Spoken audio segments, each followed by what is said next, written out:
Good afternoon, everyone. I'm Attorney General Mike DeWine. I'm here with Pike County Sheriff Reeder. This morning, we visited the 4 crime scenes, the 4 homes. On Friday, when I was here, I visited 3 of the crime scenes, but did not go inside. I did not go inside because those were actively being worked by our BCI agents. At that time, I got a briefing. The sheriff and I received a briefing from the agents who were working that particular house. But today, because it's no longer an active scene and we're no longer working it, I wanted to go inside. My prosecutor background indicated to me that I wanted to go inside and take a look. It's sort of like doing a frame for the picture. And it makes it much easier as we get additional facts as they come in and evidence as we come in, so that you can really understand what the scene looked like, and you just get a better understanding, frankly, of the case. It really gives you, I think, sort of a frame of reference for everything that you can put into that, the evidence we already have, the evidence that we're going to get in the future. Let me just say on a personal note, my experience today was no different than my experience in the past in going to a murder scene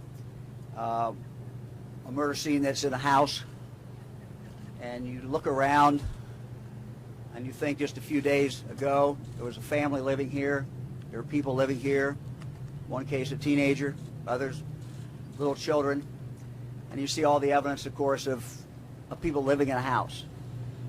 And so if we need to be reminded of the gravity of the situation, that just sort of brings it home.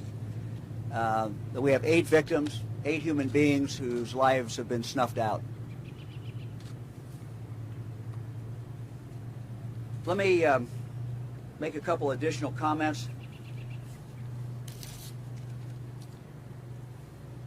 First, as I have said before, I anticipate a lengthy investigation. The nature of a case where a body is found many times means that it's going to take a while. You have 8 bodies, you have 8 times the many different scenarios and possibilities. So I look for a lengthy investigation. Let me talk about, maybe to anticipate some of your questions, but we will be open. Sheriff will make a statement, and Sheriff and I will be open for questions. But let me just anticipate maybe some questions and talk about some of the rumors that have been printed in this country and in other countries. I do not intend to shoot down every single rumor. I do not intend to confirm in part or deny in part. Our priority is to get convictions. Not just arrests, but convictions. And when I look at this case, quite candidly, and when our assistant prosecutors look at this case, we look at the case as a case that eventually will have to be prosecuted in court. And so we are not going to do anything. Much as we would like to share information with you, much as we would like to share information with the public, we have no intention, absolutely no intention, of doing anything that can jeopardize this case. Not just to get an arrest, but also to ultimately get what everyone wants, and that is justice done and convictions, or a conviction. Let me maybe say it in a little different way.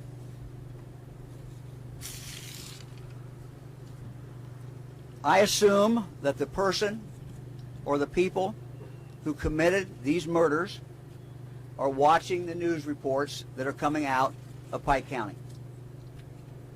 I do not want to broadcast any information that would let them know details about this investigation, which would be helpful to them and which would hinder the disclosure, which would hinder our investigation. The same is true, frankly, for witnesses and people who might give us information who were not part of the murder. We do not want to, frankly, pollute their thinking or in any way give an indication of which way this investigation is going, which would in any way affect what they tell our investigators. We do not want to suggest the investigation is going in any particular direction, and that information which could, in fact, influence tips and information that we might receive. We do not want to give the killers or killer any indication of where this investigation is going or what information we have or what information we do not have. I would conclude by saying that we are encouraging people to continue to give us tips. We've received well over 300 tips. Again, that is 855-BCI-OHIO. 855-BCI-OHIO. Sheriff Reeder. Hello and welcome. First and foremost, I want to send my thoughts and prayers not only out to the citizens of this county, but for the Rhoden family once again. I really want to stress that this is a lengthy and ongoing investigation. I now have assigned members of my staff to the investigation until its completion.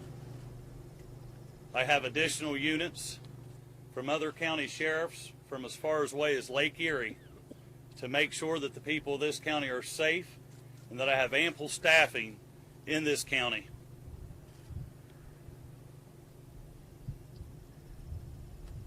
I also want to caution you in that any information in this investigation, unless it comes from the Attorney General's office or myself, it should not be taken as verified from us in the course of this investigation. It's very lengthy. There's many crime scenes. There's many bodies. Folks, we've had a family that's lost 8 people in this county. And I would urge you to let us do our job. Let the tips come in. Every one of them will be checked out. I want to do this once, and I want to do it right. When we're done, I don't just want an arrest. I want it ready for prosecution. I have visited the crime scenes now, not only with BCI agents, but also prosecutors, FBI agents, and of course the Attorney General. This is something that's going to take a while. It's absolutely shocking, some of these scenes. It's not one that you can simply go in, process, collect the evidence, and call it a day. We are working around the clock, other than the short time that we take to get some rest, so that we can continue this investigation and see it to a close. I want to take this time to thank over 25 Ohio sheriffs for all the support they have sent to this county. There's been other police agencies, as far as Pike County and other police departments, that has immediately seen that we need help being a small county, a small agency, and has sent this help this way. I want to thank the public, the local public, for their support. All the people with the important tips that live in this county that may know something, that continue to call in and give us every lead possible. Again, it's a lengthy and ongoing investigation that we are working day by day, as many hours as we can other than the rest. Thank you. Mike, I heard you say on the radio just a short time ago, it does not sound correct. When you were asked about money that was reportedly found below the knees of Kenneth Rhoden, $1,000 in dollar bills, when you said it does not sound correct, are you talking about the whole report or just parts of the report, or what can you tell us about what you mean by it does not sound correct? Well, I think it was that question that illustrates why you really don't want to be in a position of confirming or denying anything, because then you get into, okay, something is, partially true, it's not true. You get into all that. So let me just say, we're just not going to comment on that. I'm just not going to comment on that at all. I don't think it would help in the investigation. Mike, do you have any indication as to whether the killer or killers is from Pike County or from outside the area? We are not closing any door about where that person is or making any assumption where they're from. Autopsy results released yesterday said one of the victims was shot 9 times. What does that tell you? Well, what does it tell me that the autopsy report says the victim was shot 9 times? It certainly is consistent with what we've been saying, that we're dealing with the cold-blooded murderers who calculated this, thought it out, planned it, and executed it. But is a murderer trying to send a message with 9 shots? I'm not going to get into the mind of the murderer at this point. I don't know. Is that an automatic weapon? I'm not going to comment on that. Could you say who was shot 9 times? No, I'm not going to comment on that. We know there is marijuana found. Any indication of any other types of drugs? I'm not going to comment on that either. So is it possible to tell us the timeline who was shot first? No. How unlikely is it that only one person committed these crimes? I mean, with so many people in the house, with one person, it seems like someone might have been able to get away. How unlikely? Well, we are not assuming it's one person. We're not assuming anything about the numbers. I think I've said that several times. The numbers could be 1, 2, 3, 4. We don't know the numbers. As more facts come in, some of the facts that are available to you, you can make educated guesses. But our job is not to make even educated guesses. Our job is to find out the truth. We're not only seeking convictions. Ultimately, what we're about today, and for however long this takes, is to find the truth. The people of Pike County have the right, and the victims' families have the right to know the truth, and they have the right to know who did it, and they have the right to have these people brought to justice. And so that is our focus. It's a laser focus. That's what we care about. How do you continue to address any safety concerns the residents have? We certainly have all, as members of the media, have spoken with them. Some are truly concerned about their safety. How do you continue to reassure them or address that? Sure. I'm going to let the sheriff answer that. I'll just to state maybe what's obvious. We have one family that's been targeted. No one else was hurt. 8 people of one family were injured, were killed. 8 people of one family were killed. So you can extrapolate from that, but basically what we said the other day is we have no evidence that anybody else outside that family has a reason to concern. We've not seen anything that would indicate that. Sheriff? Also, keep in mind, day to day, I have 13 road units available in this county. And since this tragic event, with the help of the sheriffs in Ohio, there's times that I have 10 times my staffing in this county. You've been out close to the Union Hill Road. You've seen that there's roadblocks. All scenes have been protected since this has happened by either my staff or out-of-county staff, and mostly out-of-county staff. We've made sure, with the help of Sheriff Frazier and Sheriff Wood in the scheduling, that we have additional units at every shift change. Most generally, we're having between 8 and 10 units that's out of county in this county, along with what's available day to day with what I provide this county. So to assure my county citizens that we are stepping it up to make sure everything is going to be okay, those sheriffs have come together, provided me any and all support that I've requested. I'm sure that the county citizens have seen the amount of extra patrol, extra cruisers that are in this county and that are out and about. I need to rest. However, I have been out, not only being actively involved in this investigation, but if there's a call that comes in that I'm made aware of at any seriousness at all, I make myself available to that as well. But with working with other county sheriffs, I assure you that we have more manpower now than we've ever had in this county. And I continue to stress that it'll be that way for a while. Sheriff, can you talk about possible security measures at the family's funeral? I'm going to be speaking with the family, myself and the Attorney General. I'm going to reach out to them to see what measures we need to take, and I will make anything available that I can to them. Can you update us on how the family is doing? Spoken to them recently? I'm not going to speak on how the family's doing. I'm trying to respect the family in this time of need. They've lost 8 members of their family, okay? And it's very important to me that we show respect for them in their time of mourning. This is something that's been devastating, not only this county, but also that family. I couldn't imagine being in their shoes right now, okay?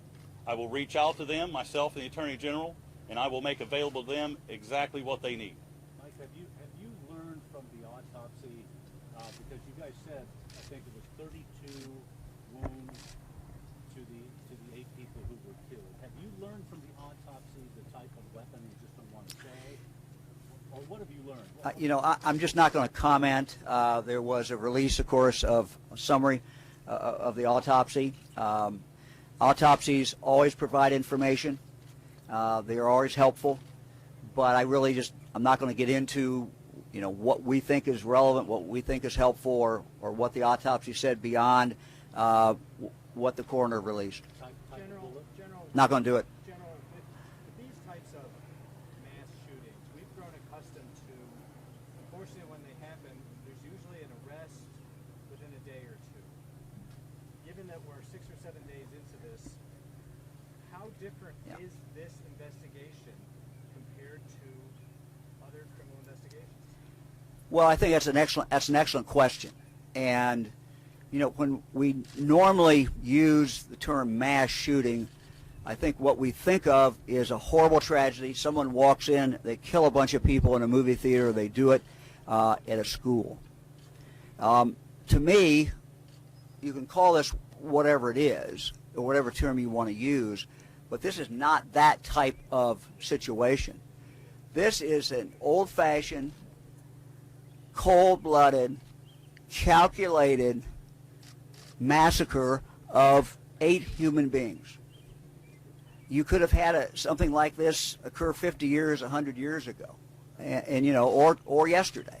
So it's just fundamental. You have to look at fundamentally different than we look at the horrible situation where we have a mass shooting at a school.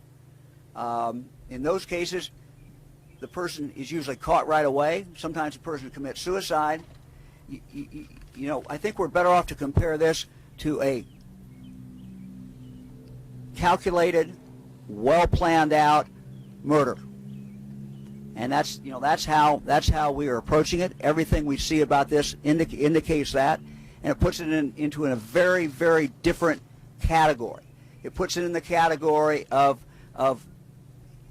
a planned out murder, in this case, numerous murders, and that's how we have to approach it. And the nature of these cases, at least in my own experience, has been that they take some time. It takes some time to put the pieces together. You come upon a body, or in this case, you come upon 8 bodies in 4 homes. Killers are long gone, and then you have to, it's the old-fashioned detective work. I mean, it's just what it really is. You just have to put this together one piece at a time. That's what the men and women who we have here at the command center are doing, and those who are out doing interviews. They're doing the old-fashioned police work that's always been done. And Mike, can you confirm if this investigation is Ohio or Kentucky only? Are we looking East Coast, nationwide? What are we looking at here? Well, I think a better way of looking at this is that we're going to follow the evidence, and we are following the evidence. We're going to follow the evidence wherever it leads, and whoever it points to. So, there's no boundaries here. There's no boundaries. I mean, we're going to find whoever did this. Are we getting any tips from We welcome tips from anywhere, but I'm not going to comment about about the tips. It's really something I don't think we should do. Okay, we'll go right here, and then we'll go over here. The FBI and the DEA are offering technical assistance at this point, We have been in contact with the DEA and FBI. Our office works with them many times daily through BCI, the Attorney General's office. They're great. We have a great working relationship with them. We were in touch with them, and they were in touch with us the first day, both the FBI and the DEA. They are providing some technical expertise, and that's what they're doing. We're not going to talk about exactly what they're doing, but it's a very, very close relationship we have with our federal partners, just as it's a very close relationship that we have with our county partners as well. It is correct to say that the FBI and the DEA are involved in this investigation. Exactly the way I said. They are. We have reached out to them. They've reached out to us. They're providing technical expertise. We welcome that, and we're going to do whatever it takes. We're going to involve whoever we need to involve to get to the bottom of this. But that's basically what we do every day. I mean, what you see when we do cases in Ohio, and the Attorney General's office is involved in cases, is many times it's our federal partners, our state partner, ourselves, as well as our local county sheriffs or our chiefs of police. So this is normal operating procedure for the Attorney General's office. You wanted one over there. I'm sorry. That's okay. Two questions. Is the FBI and DEA on the scene? Number one. Number two, you have funerals and services beginning as early as tonight. Will there be extra security around there, given you have the public killers? I'll let the sheriff take the second one, but I'll take the first question. In any one moment, they may be here, they may not be here. I mean, I can't tell you at this precise moment where they are not. Yes, they have been, and they will be, in the future. I mean, that's just the nature of how it works, and that's how we work with them. They need to be here sometimes they don't, and they're, as I said, providing a specialized expertise, equipment. So it's very helpful. Sheriff. As far as the funerals, we'll provide what security measures are needed.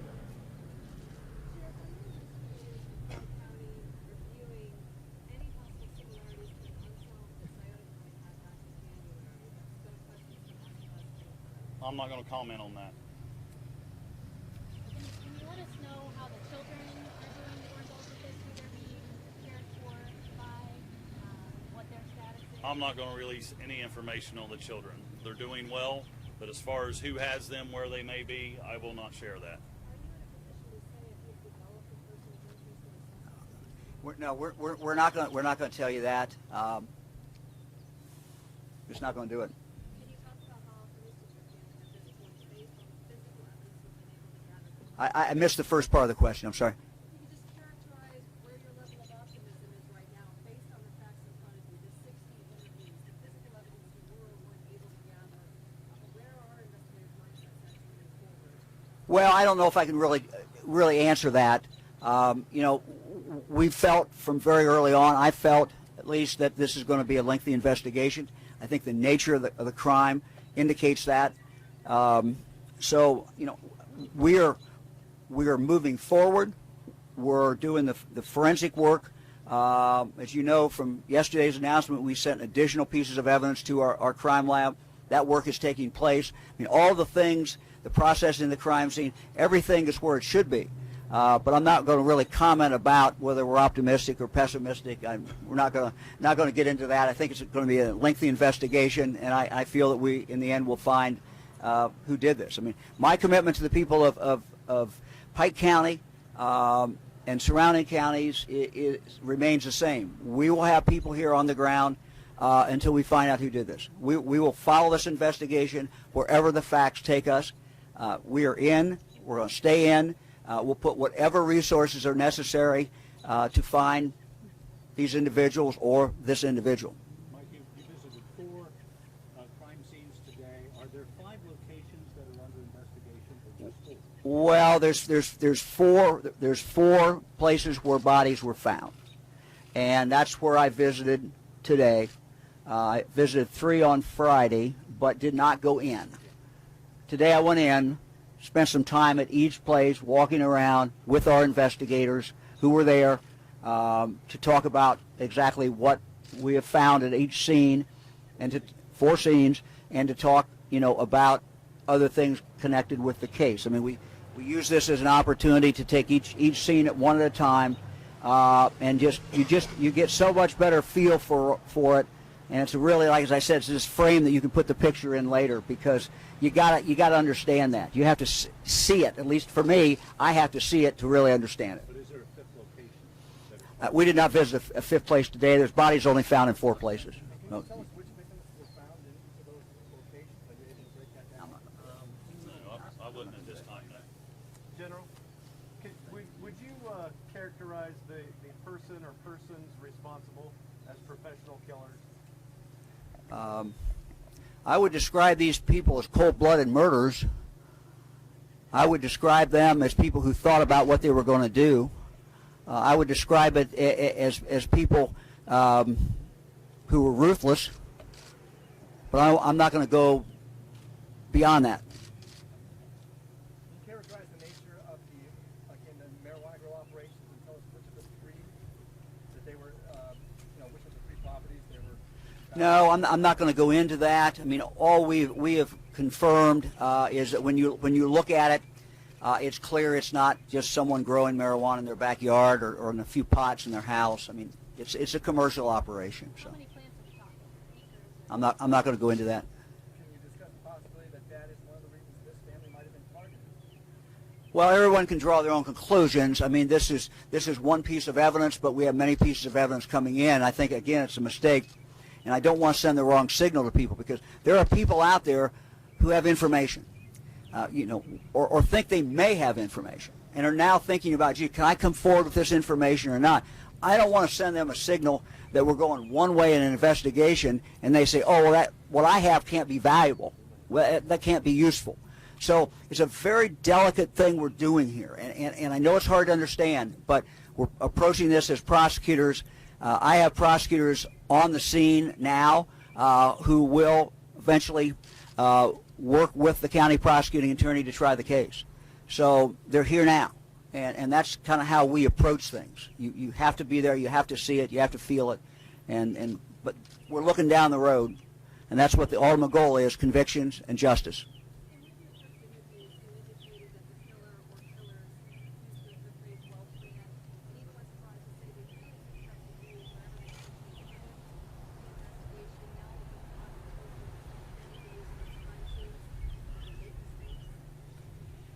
Well, I'm not going to talk about whether the killers in this case made mistakes. Most cases I've dealt with, there are mistakes made. No one executes anything perfectly. But I'm not going to reference this particular case. I'm just referencing what my experience has been in the past. General, given the nature of this investigation, have you set aside a dollar amount yet, created a budget for such a big ongoing investigation? Well, this very well could be the question. The question, if you didn't hear, the question is, have we set aside a budget amount for this investigation? The answer is no. I mean, we're going to do what we have to do. This is priority number one. We've had other investigations that certainly have cost a lot of money. I think immediately comes to mind is the high-speed chase in Cleveland 3 years ago or so, where we had a lot of agents on for a long time just to try to dig out the facts. But no, this is a major commitment from the Attorney General's office. I mean, we do not have unlimited resources or unlimited people. But we surged in here the first day within hours after it happened. The crime scene people, we followed that very quickly with our intelligence unit. And we're going to, again, use whatever resources we have at BCI London or BCI Richfield or Bowling Green, and we'll do whatever it takes. But I can't really come up with a dollar figure. 5 days in, do you know how much you spent? No, I really don't. I mean, everybody who's here is being paid anyway, although I'm sure there's significant overtime already that has been incurred. I mean, whenever you have a crime scene, this crime scene, our people got there roughly around 10-something, 11 o'clock, and that crime scene, I believe, was closed out around 3 or 4 o'clock the next morning. So, I mean, once you get into a crime scene, you're into the crime scene, and that's what you have to do. So we're going to do what it takes. Mike, what is the fifth location where a search warrant was? I'm not going to. What is its connection? Yeah, I'm not going to comment about that.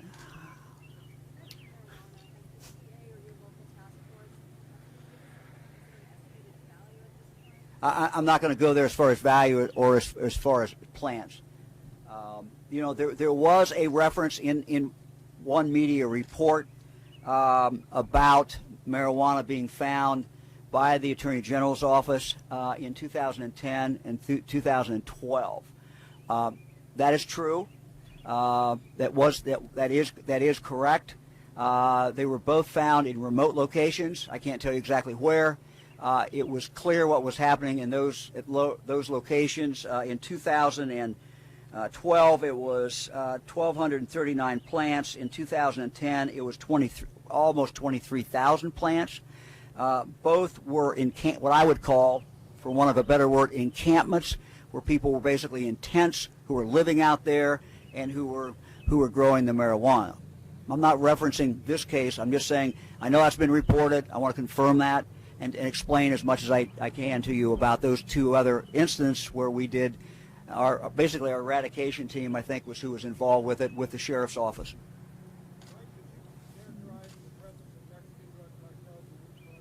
No, I would not do that. I think those terms, that term is thrown around sometimes a little loosely. You know, I think that we have to be very, very careful when we label something a cartel or an organized group unless we actually know what it is. Yeah, our information was at the time. Our information was at the time is that we believed these were people from Mexico, and that they were involved in some sort of organized crime. So that's what the release said at the time. That's what we thought at the time. I'm not backing down from that. That's what we thought at the time. Well, I think one of the things that you always do is you go back in any other things that have occurred, anything the sheriff has been involved with, anything the neighboring counties have been involved with. I mean, that's all part of discussion, just because that's good police work. You got to look at what's happened in the past and just try to figure out, is there any linkage? What's the significance?